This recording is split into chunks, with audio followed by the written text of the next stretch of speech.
देख रहे हैं डार्क फाइल्स। डार्क फाइल्स में आज की कहानी हमारे साथ शेयर की है सोईदुल खान जी ने, जो कि वेस्ट बंगाल शक्तिगढ़ के रहने वाले हैं। तो चलिए बढ़ते हैं सोईदुल जी की भेजी गई कहानी की ओर। कहानी में आगे बढ़ने से पहले अगर आपने अभी तक डार्क फाइल्स चैनल को सब्सक्राइब नहीं किया तो कर लें और साथ ही बेल आइकन को भी ज़रूर दबाएं ताकि आने वाली वीडियोस की नोटिफिकेशंस आपको जल्द मिल सके। सोईदुल जी बताते हैं कि आज से तकरीबन 30 साल पहले मेरे नाना जी अभी के मुकाबले काफ़ी जवान हुआ करते थे, जिस वजह से घर और खेती का सारा काम वो अकेले ही देख लिया करते थे। घटना कुछ ऐसी है कि नाना जी के घर से थोड़ी दूर खेतों की तरफ एक बांध हुआ करता था, जिससे सभी के खेतों तक पानी पहुंचता था। पर पिछले कुछ दिनों से बांध में पानी चोरी की खबरें मिल रही थी, जिस वजह से नाना जी और उनके कुछ दोस्तों ने तय किया कि अब से कुछ दिनों तक हर रात पारी पारी करके बांध पर पहरा देने जाया जाएगा। पहले दिन ही नाना जी और उनके दोस्त उजीर की पारी आई।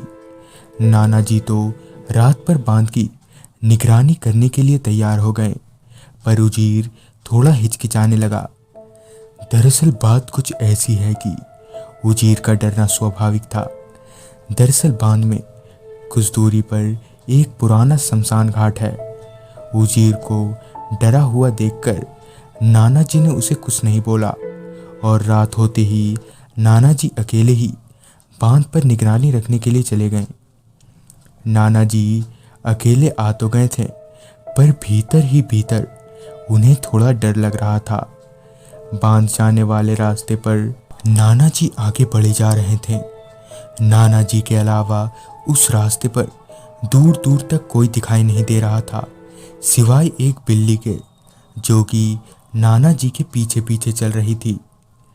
खैर बांध पर पहुंचकर नाना जी बांध से सटे एक छोटे से घर में सोने चले गए।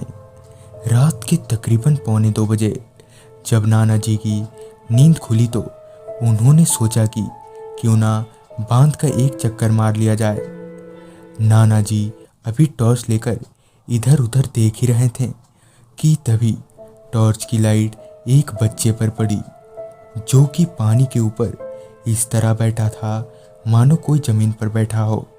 नाना जी अभी उस बच्चे को गौर से देखने की कोशिश कर ही रहे थे कि तभी वो बच्चा पानी से उठकर हवा में उड़ते हुए नाना जी के पास आ गया। उसका चेहरा देखकर नाना जी का दिल सहम गया। उसकी शक्ल बेहद डरावनी थी। इससे पहले कि नाना जी वहां से भाग पाते, उस बच्चे ने नाना जी को जोर का धक्का दिया, जिससे नाना जी वहां से काफ़ी दूर जाकर गिरे।